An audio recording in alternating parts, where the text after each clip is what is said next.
Are you ready to quit your 9 to 5 and pursue your passion full time? We'll show you how. Create a business doing what you love. You're listening to the Quit Your 9 to 5 podcast with your hosts, Tamisha and Damian Duncan. Welcome, guys, to another fabulous episode of the Quit Your 9 to 5 podcast show. Today, we are talking with this young lady that I absolutely adore. I had the honor and privilege of working with her earlier this year, was it? Yep, earlier this year. Earlier this year, I was honored with the privilege of being a panelist at their amazing event, the Unlock Summit, and I'm super excited. I had your partner, your second half, Asia Horn, on the show earlier this year, and so now we're completing the package by having Shatoya Antoine on the show, and I'm really excited to talk to Shatoya because I did this to Asia. I put her on blast a little bit, so I have to do it. Because these young ladies are, millennials at their best. They're young ladies doing big things in their business. And I admire their ambition and their inspiration to so many because it just lets you know you can start from anywhere and follow your heart and do what you love. Shatoya has an amazing story that she's getting ready to share with you guys on how she took the leap of faith to quit her 9 to 5 and build the amazing brand that she has today. So just to give you a little bit of background, Shatoya is the creator of the Creative Collab, and she's also an author. That's right. Your book just dropped not too long ago. So congrats on that. Thank you. Now, she's the author of Shift Your Creative Mindset Journal. You guys better go get that on Amazon. We'll have a link in the show notes so you can pick that up. But the Creative Collab is an exclusive learning experience that provides entrepreneurs and creatives with the opportunity to accomplish more in a co-working community. And she helps entrepreneurs and creatives shift their creative mindset. So, we're all about shifting your mindset because that's the first step to capitalizing on anything in this entrepreneurship world. Wouldn't you agree, Mr. Absolutely. Mindset? That's Absolutely. what I'm going to call you from now on, Mr. Yeah, that's Mindset. I like that. No. Forget about Mr. Mindset, Mr. Breakthrough. Okay. Mr. Breakthrough. Mr. Okay. Mindset has such a better Okay, ring to it. Well, whatever. All right, we'll figure that out. I like Mr. Mindset. I like Mr. Mindset. That's right. it. You heard it here first. I am now known as Mr. Mindset. Mr. Mindset. Okay, so let me finish my intro. So you have an intensive curriculum. You do monthly work labs. You do creative mastermind sessions. You have a book study club. You have accountability groups. You have digital products. You have retreats. I know I was part of one of them, which was flawless. So that's what I want to say about you. But Shatoya, can you please introduce yourself to our audience? Well, you did an amazing job. What else is it for me to say? I'm sorry, I took it all. I know there's some more amazing things you can add to that. Yeah, so just to let you guys know a little bit about myself. I'm originally from Detroit, born and raised. My background is finance and accounting. So I went to undergrad at Michigan State University. I have my bachelor's in finance and my master's is in accounting from Wayne State University. So after grad school, I moved to Chicago to pursue a career in corporate, starting off as an auditor there in Chicago. So I was in corporate for 5 years. I just recently transitioned from corporate and I am now living in Atlanta. I love it here. Chicago, Atlanta, and DC have always been my top 3 places to live. So with me doing entrepreneurship full time now, I felt that it's good to tap into the entrepreneurial market here in Atlanta. So that is me. My business, as Tamisha has stated, is Creative Collab. So it is a members-only community. She kind of broke down the curriculum that we have with the work labs, the creative mastermind sessions, accountability group, digital products, and we have annual retreats as well. So my goal is basically just to help entrepreneurs and creatives build, grow, and scale their businesses, making sure that they're creating and designing the life that they want to live, making sure that they are breaking down every single barrier that is placed in front of them, whether it's breaking glass ceilings, because I believe that you can go as high as you can soar and you can soar as high as you can go. So I'm all about pushing creatives and entrepreneurs past the expectations that they have for themselves. And we're basically doing that, as a community. I feel like you cannot go through entrepreneurship alone. I started Creative Collab based off of a void that I had when I was in corporate working 9 to 5. I didn't have a group of women or individuals that I could go to kind of brainstorm or bounce ideas off of or just to kind of get their opinions on anything or kind of do soft launches with them and beta testing. I had no idea what any of that was when I started my business. So I figured that there's other people out there who are having the same struggle as well. Absolutely. Trying to find a supportive and like-minded community to help them throughout their success journey.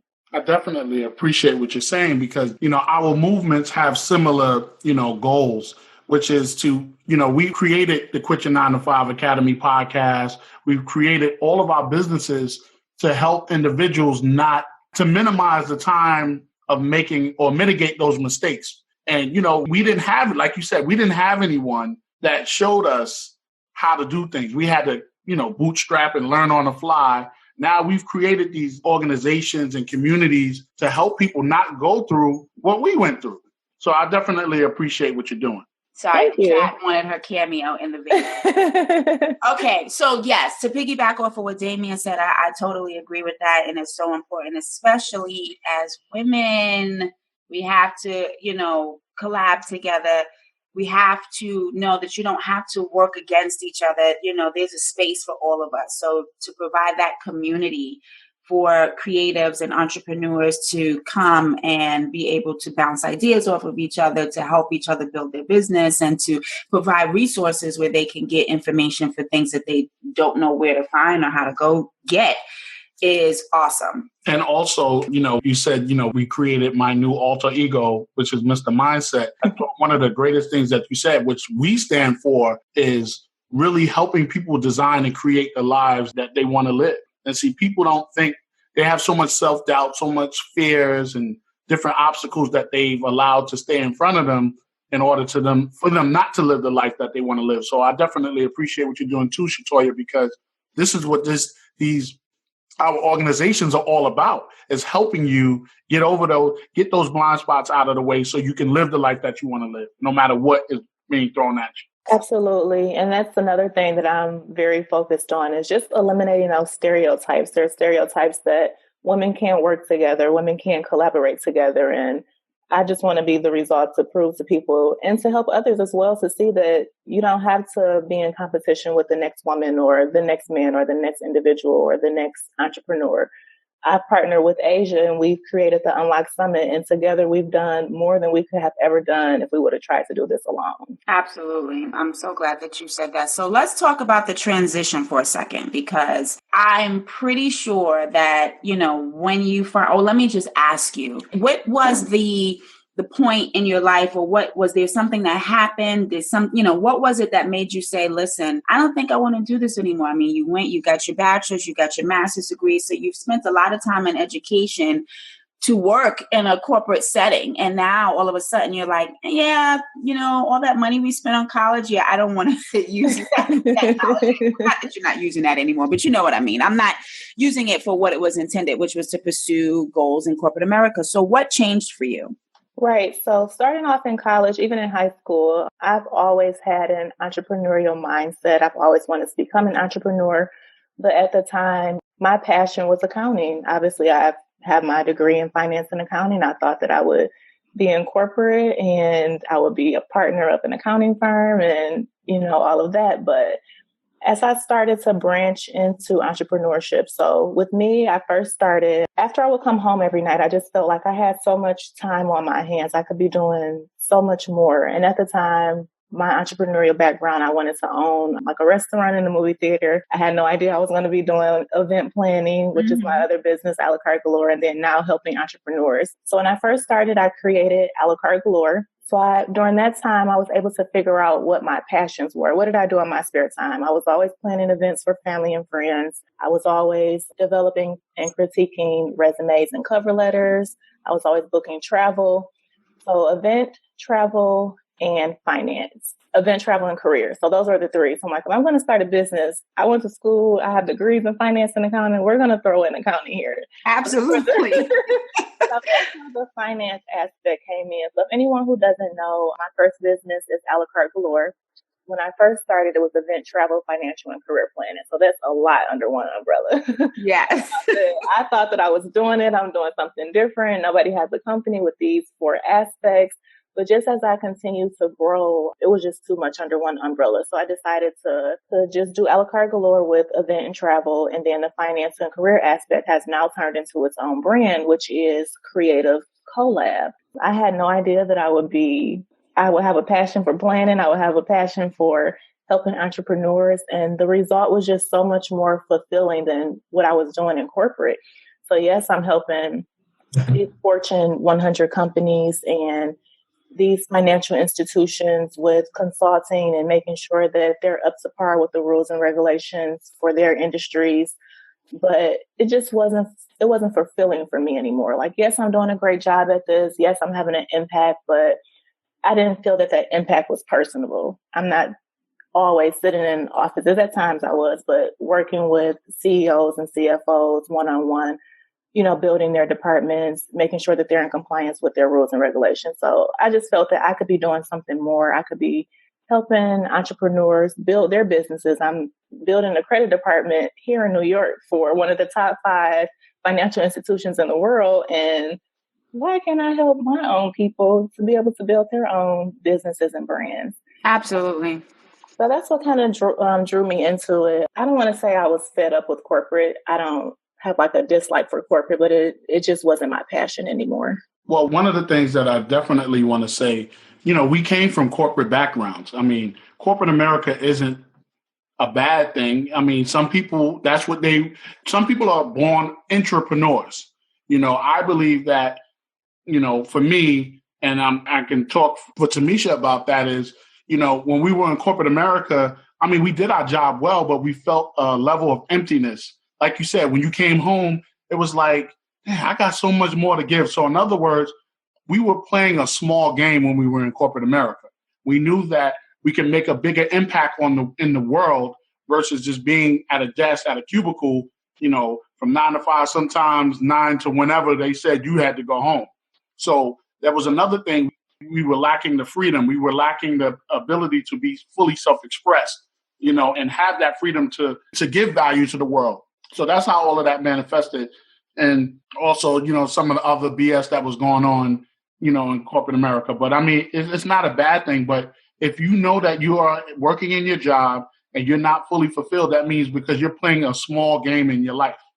Absolutely. And I say entrepreneurship isn't for everyone. There are people who are going to work and retire in corporate, and that's perfectly fine. If that's what you love to do, if that's what you're passionate about, if that's what your purpose is, then go for it.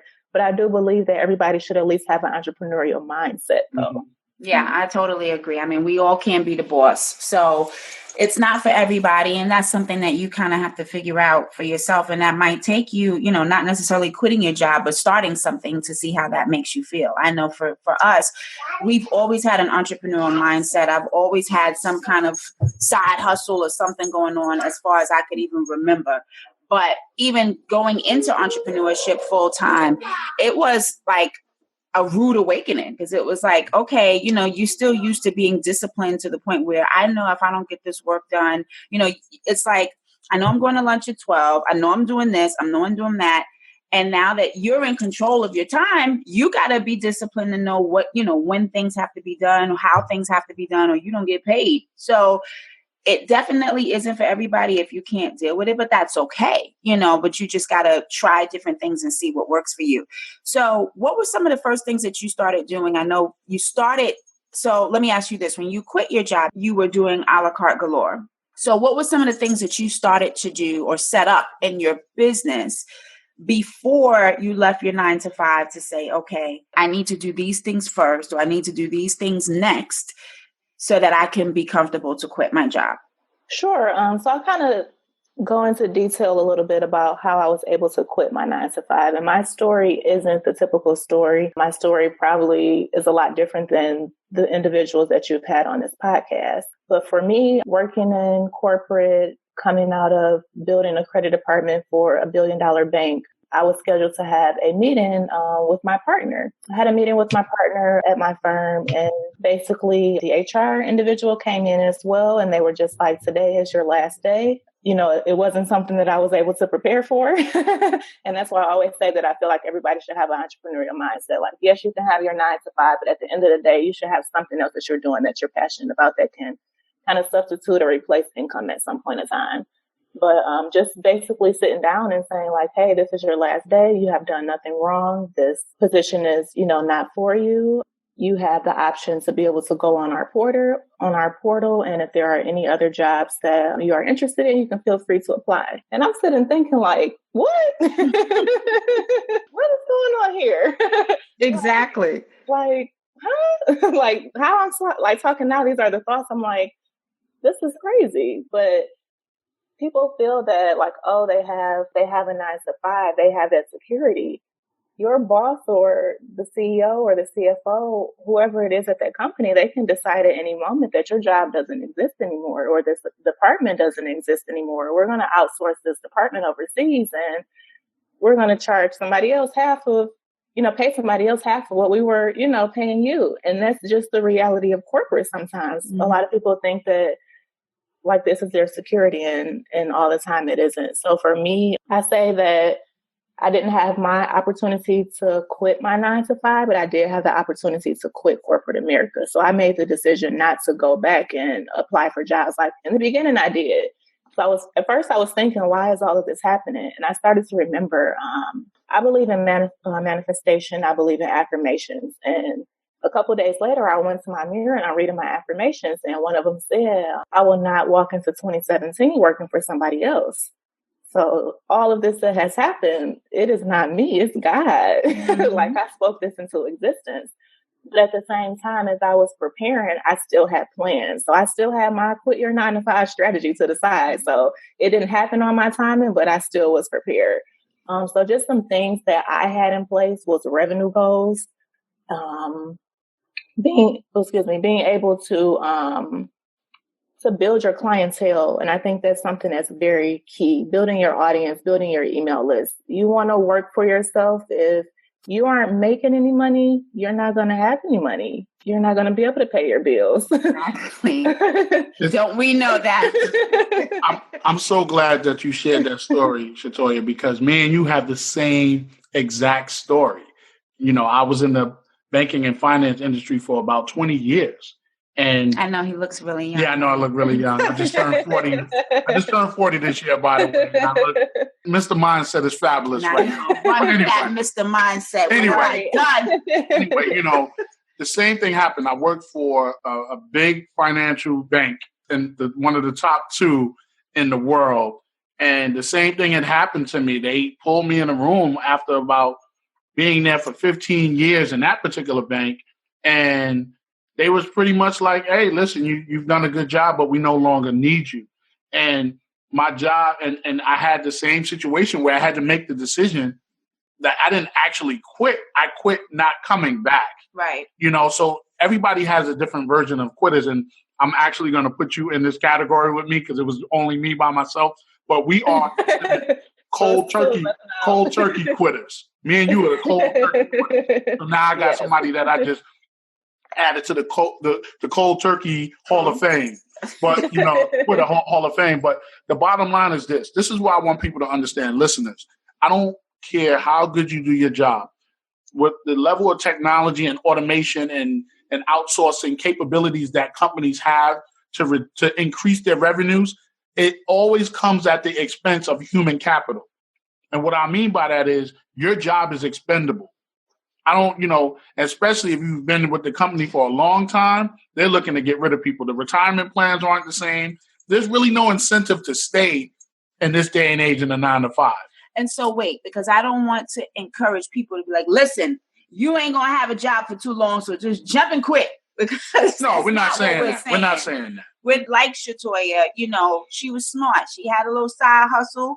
She was, getting her plans together, and it just so happened that they gave her the permission or the freedom to do what she needed to do before she got a chance to pull the trigger herself. And they blessed you with that. Absolutely. God blessed you with that opportunity. And she was prepared now to then say, okay, naturally our initial reaction is to be scared, like, oh my God, I need to find another job. So we start looking. That's what you do. Mm-hmm. But at some point you have to, why am I so loud? I don't know. I'm extra loud. Yeah. But at some point, at some point. Every day, actually. You know, the passion speaking. Yeah, that is the passion. We'll let that slide.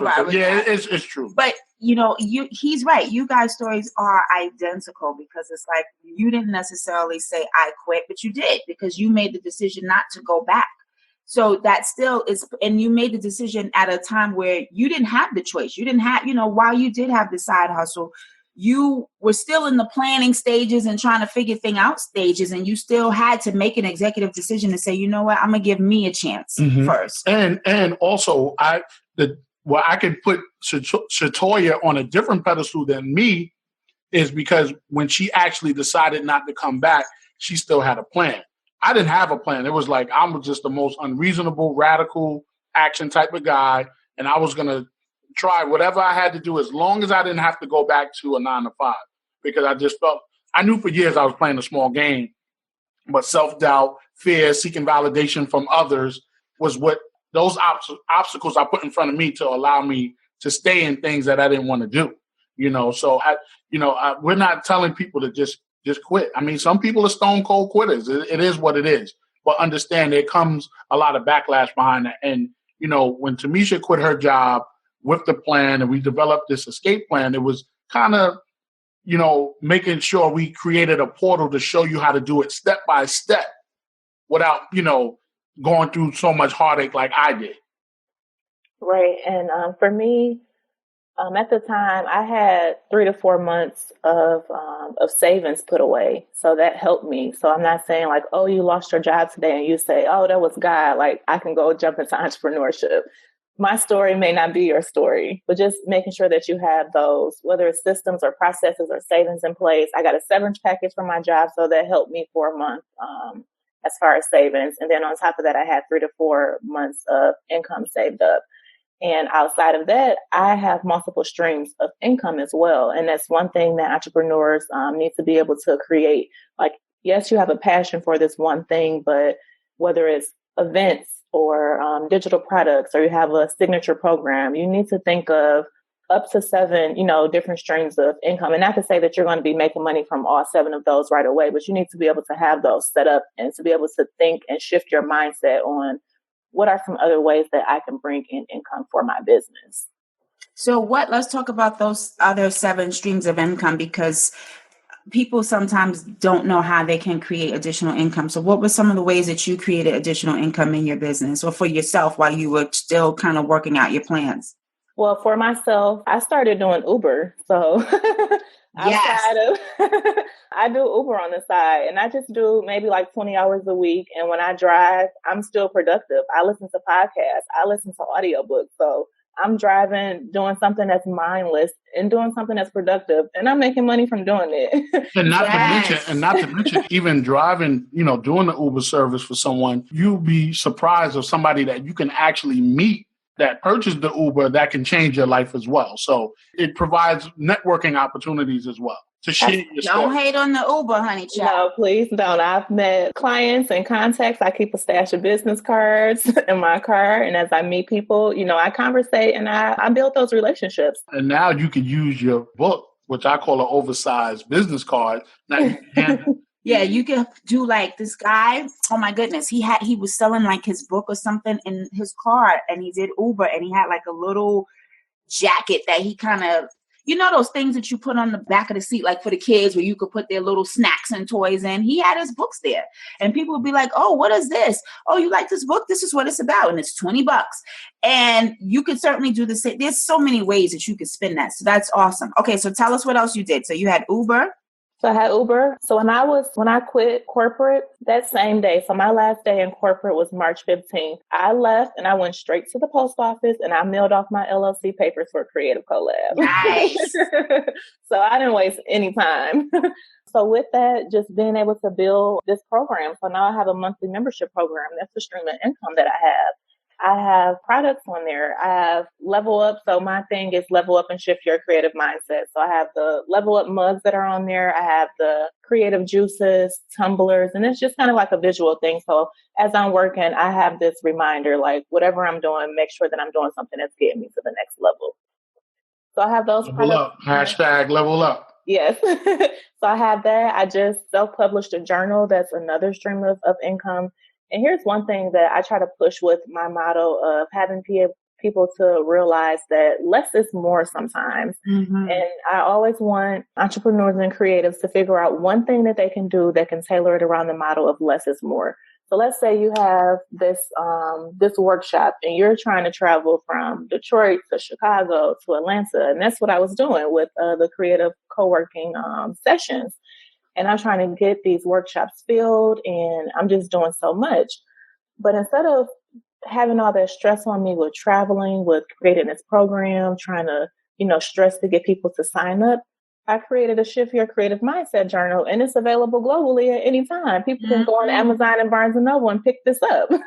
So that's the less is more. I've created less stress on me, but I've created more opportunities for me to be able to have more money or have more income. Absolutely. That's fantastic. And it's the simplest things that, you just make a shift or an adjustment in your business that you're like, why didn't I think of this earlier? But everything has its perfect timing. But that, I want you guys to pay attention to that because especially with you mentioning the Uber, because people feel like, oh, I can't do that. I ain't doing no Uber. Oh, you better do an Uber because there's so many ways, short of tooting yourself in the streets, there's money to be made everywhere. And even if you have to find that bridge job, it might not be the glamorous thing that you want to do, but it might be a little, waitress, waiter job, or it might be a little retail job that you have to do for part-time. That's not taking up all 40 hours that you have to spare at that you would give to a full-time job, but maybe you're working 10 hours a week or 20 hours a week, where it's still allowing you more time, free time to take care of your business and grow your business, but you still know you got money to take care of your bills. So you can keep your lights on, you keep a phone in your purse, the things that you have to get to keep the lights on and the world going round. And that's one of the things too in the Quit Your 9 to 5 Academy that we do is we teach people how to create what we call the freedom number. So if your bills are $5,000 a month, for example, we create a way where we can repurpose what you have already created in terms of products or services, or help you create products and services, or create different streams of income. So when you make that transition out of your 9 to 5, it'll be seamless. So because the biggest thing that people worry about, or the biggest fears or self-doubts that they create in their mind is, if I leave my job, if I quit, how am I going to pay my bills? It's the same thing. You still should have that plan like Shatoya did, because if that day you become expendable, then you're not going to have a plan. You're going to be sitting flat on your face. As we know how the economy is, a lot of companies are outsourcing, they're automating. They don't have the big workforces that they once had. So you got to have a plan regardless. And Go ahead. You don't necessarily have to wait until you quit your 9 to 5 to kind of test out what these multiple streams of income are going to be, or if you decide that you want to have a part-time job. Even when I worked in corporate, the holiday season is coming around now. When I worked in corporate during the holidays, I worked at Saks. So that income from me working part-time during the holidays at Saks, that helped me with my holiday spending, and I was able to invest more money into my business during that time as well. So that's something to also take into consideration. And even contracting positions, if you have a 9 to 5, if you're in corporate or whatever your position is, obviously you're doing a great job at it. Don't get deterred that when you quit that you can go and contract for a company. Absolutely. You can go and work for them for just a couple months and be out the way. Busy season is coming up for Colin, and I'm kind of thinking about that. Because you get paid twice as more as a contractor. That's right. And you're still working for yourself. You're still working for yourself. You're still in control of, you stipulate the rules now. Absolutely. And, they either want to be down with you or they don't. So that's not a bad idea either. So I know that, I met your mom and she's very supportive of you and the things that you're doing. But I know, coming from having old school parents myself, when you tell them, I don't think I'm going to go back to corporate America. How did that go by with your family? Did you have any pushback? Did you feel like, you were afraid to share that information with your mom or your family? What experience did you have with that? Because a lot of people hold on to their jobs and stay stuck someplace because they're afraid of what the people in their life or their circle are going to say. I was a little scared and nervous at the same time. One, because I was still processing that this is my reality. I'm really like jumping out on faith and believing that this is what God has for me to not work. So I didn't tell anyone at first. My whole thing was, I can't lie. I'm not a liar. I'm like, if someone asks like how work was going, or if anybody brings up something, then I'll tell them. Right. I'm not going to offer information, but right. I'll be live. So I kind of went about it that route. But then once I was able to see like, okay, I'm paying my bills. Like, and this was just within the weekly process. It hadn't even been like a full month. I think it may have been like 3 or 4 weeks before I told my mom. Yeah. I wasn't even working. So she's still thinking I'm waking up going to work every day. But I had to. That's similar to her story. Yeah. I had to be okay within myself. I had to make sure that this is really what I was going to do. I didn't want to tell people and then I fail and say, well, now I got to go back and look for another job in corporate. I had to have the confidence and the faith and to be able to put the fear aside to say, this is really what I'm doing and this is really what I'm going after and I'm comfortable with it. And now I'm able to comfortably share that with others. And surprisingly, my mom was just like, well, you got it all planned out. Go ahead. Mm-hmm. Well, your mom is definitely seeing you in action in support of the Unlock Summit and some of the other things that, you guys have been doing. So she knows her baby and she knows what you're capable of. And, for all the seeking validation junkies, I just created that today. I want you to do this. Use Shatoya as the example. Create a plan. Like if you really want to sell it on someone to get validation from them, show them the plan and use them as your accountability partner. Because usually when you don't have a plan, what happens is you introduce something. Hey, I want to do this. I want to be a speaker. I want to do that. And what they do is they instill their self-doubt on you for what they believe they can't do. So, if you're seeking this validation, create a plan, sell it to them. Also, and that'll be great for you because that'll help you create accountability for you to get it done. Also, one of the things I'll give you a quick tidbit that we do as well with clients is we do a before and after. Like when you start to work out, you have the picture of yourself that you probably hate, and then you have the after picture. So you can literally show a picture of your bank account to that accountability partner, show the before and after. Well, I don't share know. Your account information with people. I'm just using that. I'm just using that. I would do that to myself. I ain't sure. Right. Yeah, you can do that for yourself. I'm going to take a snapshot and say, hey, this is where I'm at. And a year from now, and set milestones. See how that changes and what you. Okay, I'll take that back. Maybe that's a little too invasive, we don't want to start no fights here. I asked you for $20 and you told me I had no money. You got like $10,000 in the bank. Right, so don't do that. Scratch that. Exactly. So Shatoya, what are some of the practices that you do in your business or daily now that you are in this thing full time? You've been going strong. There's some practices or systems or tools that you use every single day that this is your go to run your business. So what are some of the things that you can share with us that you use on a regular basis to manage your business? So outside of technology, so as you guys know, I'm a planner. I literally write everything down. I break everything down. So I have my goals planned out, obviously monthly and quarterly. But I know you guys know like sticky notes. They're like big Post-it notes that are like huge. So I kind of plan everything out in there on my wall in front of me. So I visually can see it. Mm-hmm. For me, I think it's great to have things written in a planner, but when that planner is closed, when it's tucked away somewhere, I can't see it. I'm not thinking about it. Yes. I have everything visually. Like I have probably about 10 of these big Post-it notes. And you can get them from Target, Office Depot. And I have everything planned out from my blog topics, my blog themes, prompts for my Facebook group, content goals. Everything is literally laid out. So that's something that I do that's not dealing with technology. But as far as creating my systems and processes, I do break those down step by step and I put them in Asana. So Asana is a tool that I use to help me keep my systems and processes in place. So let's say, for example, if you launch workshops all the time, you shouldn't be keep spinning the wheel every time you create that workshop.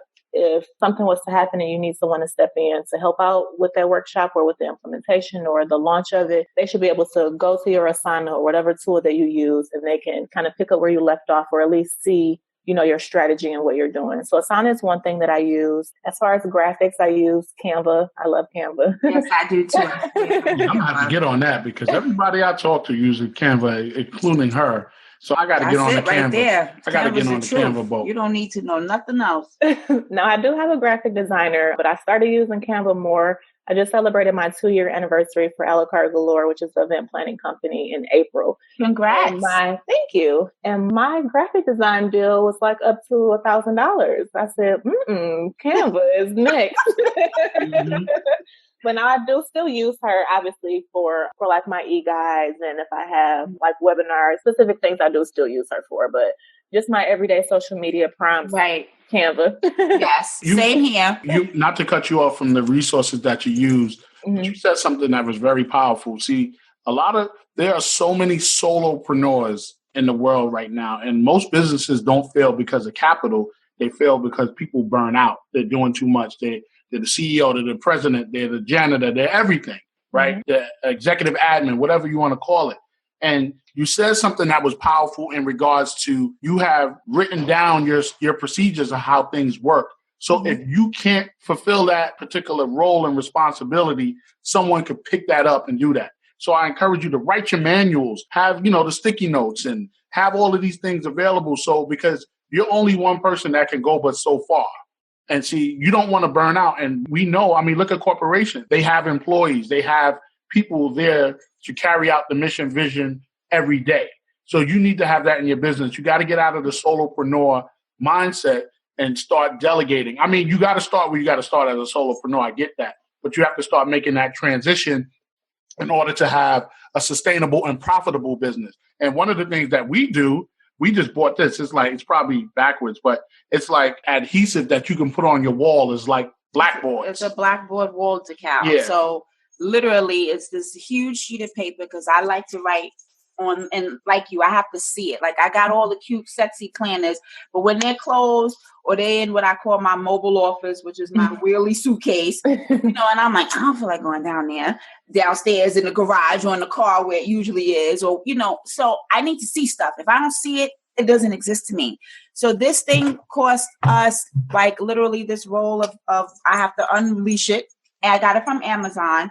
And matter of fact, I'll put the link on our page too for this. This thing was like $8 and it's like 6 feet long when you take it out. And you could literally, it comes with markers and everything. So you can literally write stuff down, but you got to put things in front of you. And I'm glad you mentioned the manual part because, even thinking if you're taking small baby steps, right? So you're thinking, what do I need to do next? And maybe next is not to delegate responsibilities or hire somebody on your team, but you have to hold yourself accountable and you have to create processes for yourself because as he would say, what's not intentional is accidental. So we continue to spin the wheels and do things, and especially for things that you're doing on a regular basis. Write those things down, what it is that you're doing in your business, because eventually you will want to pass that off to somebody, or you may forget and you can go back and reference this, what you did and how it worked. Because we also have to know too that when we're running businesses, we have to start operating as CEOs. There's two types of people. There's people that work on their business and there's people that work in their business. When you start off, you obviously are working in the business. It's your vision. It's the things that you've created. So you will want to eventually make that transition into working on the business and using those manuals and different things to help people facilitate that every day without you being there. That's what creating a legacy is all about, So this is new for you. This is less than a year for you of being a full-time entrepreneur. This is the second person we've talked to this month that is embarking on full-time entrepreneurship fairly new. And I love that because, we talk to a lot of quote unquote seasoned entrepreneurs. And when I say seasoned, they've been a full-time entrepreneur for a few years. So they've had, they've been around the block a couple of times to really know what works and what doesn't. But it's great to hear from somebody who's in the beginning stages of growing their business on a full-time capacity, because you go through a lot of things in your mind and things are constantly evolving and changing for you. So was there any point between now, so it's November, we're taping this, and you quit in March. So it's been maybe, I'm off 8 months, 7 months, something like that. So has there ever been a time within that 7 months or recently or now that you felt like, oh my gosh, why did I do this? Or who am I to be trying to do my business? Or I want to give up, or something may have happened in your business that, somebody came for you and was like, I don't like what you did here. This is not working on. I don't like this event. People don't know how to deal with that. So have you had any of those challenges? I've had a couple of challenges. One was kind of the time management, and it's so weird. And I found it weird for myself because I'm such a planner and I'm very ambitious and I'm very eager to accomplish my goals. But when you're working for yourself, like, yeah, you have the freedom, but you also have to be able to set a time schedule for yourself. So at first I was just waking up whenever I wanted to. I'll start working when I wanted to start working, and 10, 11 o'clock rolled around and it's like, I haven't got anything done. So I had to create a schedule for myself. So now I said that I've joined the 5 a.m. club and I'm kind of in the 4 a.m. club a little bit. So I try to get up at 4:30. 5 a.m. is my mark to be out of bed at the latest. So just being able to get up earlier and weed out the distractions, whether it's social media. No one else really is up at 4:30 in the morning, 5, 6, 7. Everybody's getting ready for work now. So I have those couple hours to just be laser focused on what I'm doing. So that was something that I struggled with in the beginning. Like, why can't I get focused, or why can't I create a schedule? You have to create one for yourself. Just like corporate created a schedule for you to be at work 8 to 5 or 9 to 5, you need to create one for yourself. So that was one thing. Another challenge that I've struggled with, I've had the issue of my business being duplicated, my content being duplicated. And I'm like, wow, somebody's like using my work as if it's theirs. Like, I put too much work into this for somebody to take it and say that they did this. Yes. It's happened to the best of us. It's happened to me too. It has. I mean, like blatant disrespect. You know, there's a lot of people out there that are doing some form of what we're doing. I get that. And that's fine because nobody's going to do it the way I do it. Nobody's going to do it the way you do it. So there's enough for everybody. But the blatant copying, like word from word. Exactly what you did. Why should I create anything? I'm going to take what you did and put my name on it. Yeah. Yes. So that hurt me. I had a meltdown. Yeah. I could imagine. You know how you mitigate that stress of people copying? See, again, it's about delegating. So eventually what you need to do is get an attorney involved. Yep, I did. When the copycats start, you just send them that nice little cease and desist. Yeah, and then you send that off to your attorney and let them deal with it. Because, again, that's just another circumstance that we live in a world where it's a copycat world. Nothing is really original at the end of the day.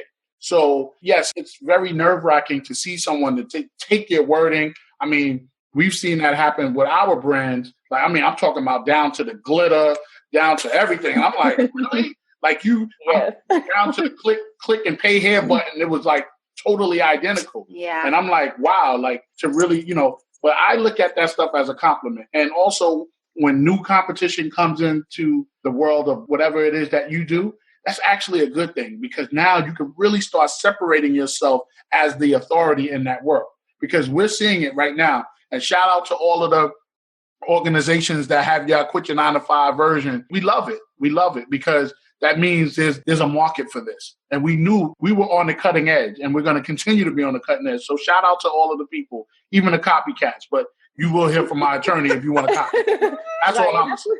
And that's what I did. I had my meltdown, but I was able to shift my mindset. So I met with my attorney. We got everything squared away. I sent cease and desist letters, had to send multiple cease and desist letters, and just getting the whole legal aspect squared away. And once that's done, then that's just done. The lawyers and everything can deal with it from that standpoint. Mm-hmm. I actually use it as motivation. Obviously, I've created something that's so great.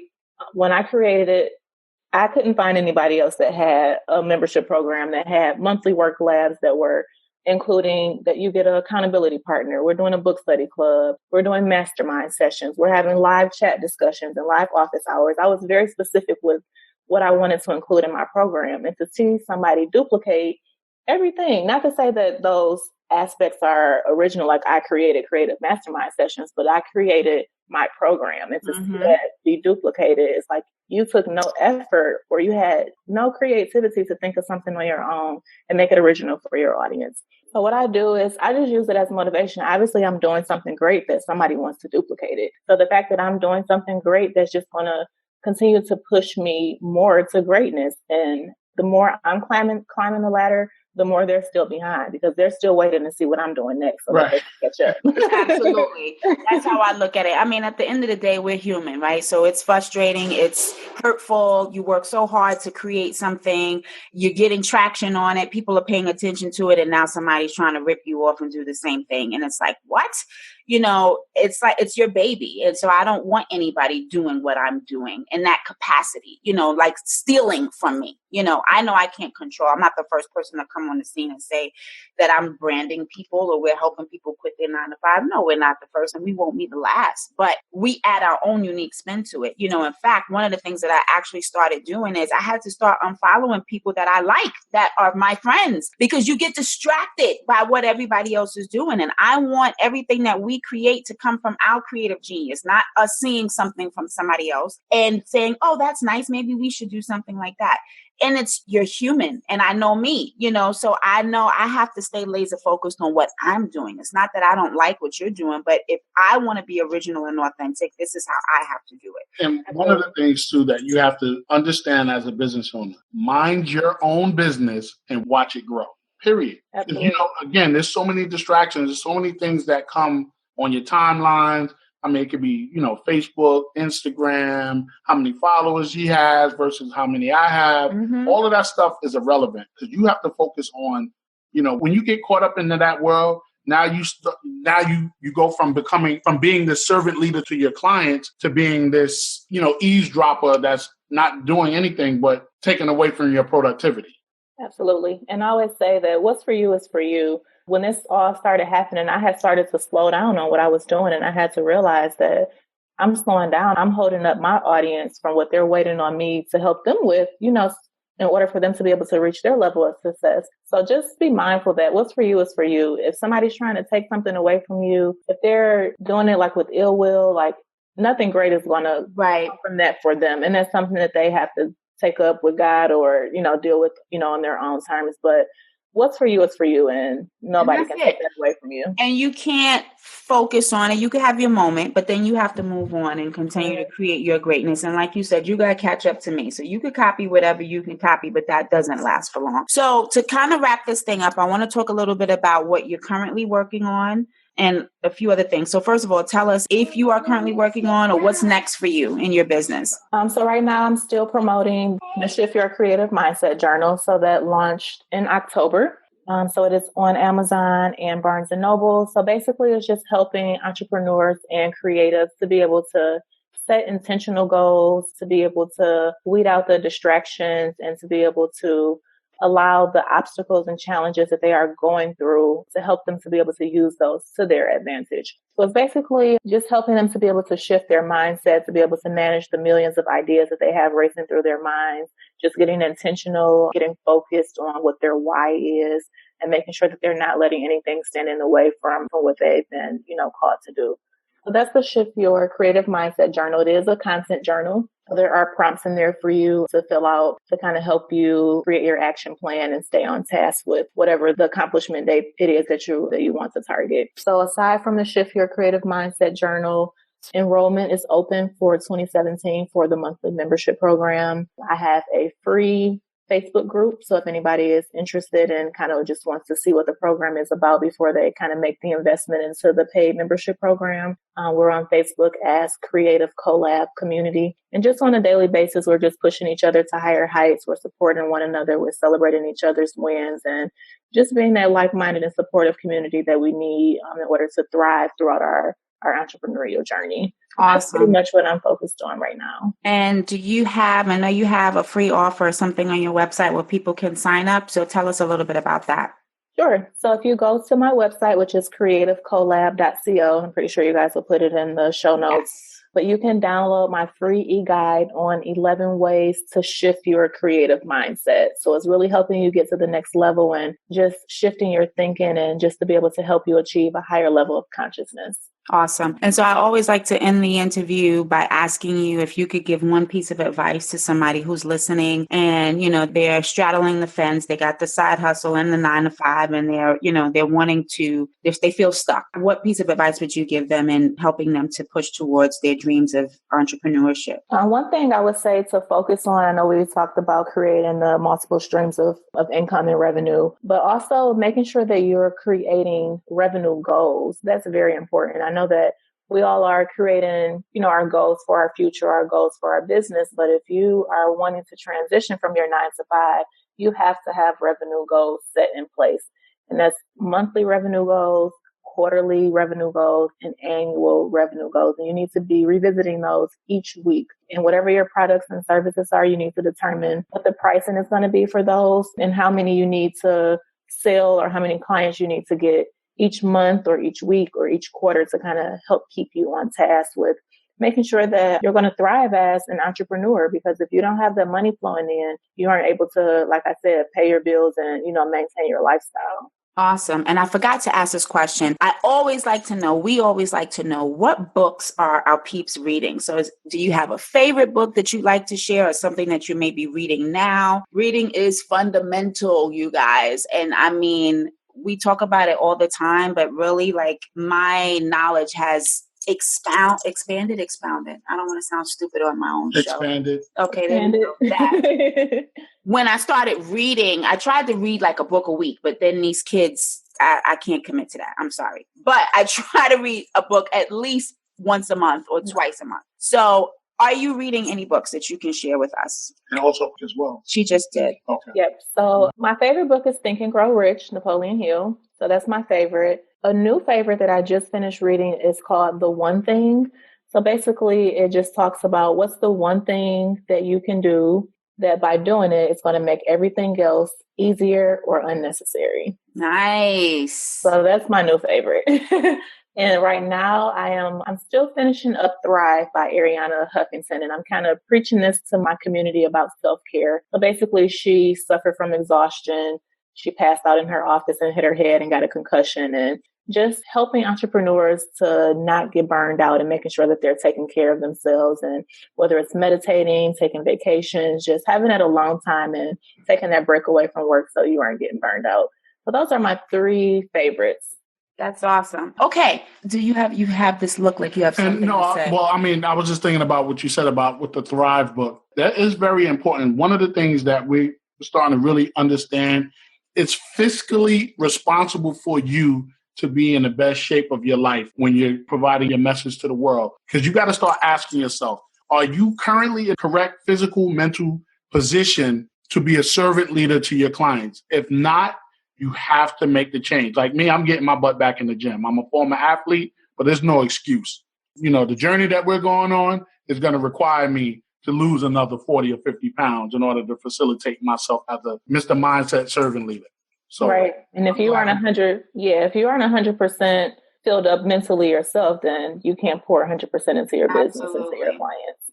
So Shatoya, to close out, can you tell us where we can find you or our listeners can find you in the social media world? Sure. I am on all social media as Creative Collab CO, and that's Facebook, Instagram, and Twitter.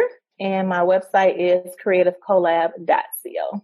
Nice. Thank you so much. We really enjoyed talking to you and sharing your story and the things that you're working on with our audience. You guys, if you love listening to this show, please make sure that you give us a rating, rate, review us, and subscribe to us on iTunes. What else do you want to say? I mean, Shatoya, she's just my sister from another mother and dad. Just You're awesome. To say she's your sister from another mister. Get with the... Oh, I don't know what it is. I'm older now. I mean... But we definitely enjoyed the podcast. We want to continue to add value to the world. And, we like to bring different guests on. And lately, the guests that we've had on are people that just have literally quit their jobs. So we encourage the people that if you're in a situation where you're not happy, if you, like Mahatma Gandhi says, if you want to see change in the world, be the change that you want it to be. Well, I know I just killed that quote, but you know what I mean. Mr. Mindset closing out for us. Yeah, exactly. Thanks so much, Shatoya. We'll talk to you soon, okay? You're welcome. Have a good one. Bye. Bye. This episode is brought to you by the Rich Life Society. Become a part of our exclusive, invite-only Facebook community of like-minded entrepreneurs and build your powerful network to help promote your business, encourage and support you on your journey to the rich life. Just text the letters RLS to the number 31996 so you can instantly gain access to this exclusive party. Thanks so much for listening to the Quit Your 9 to 5 podcast with your hosts, Tamisha and Damian Duncan. We'll catch you next time.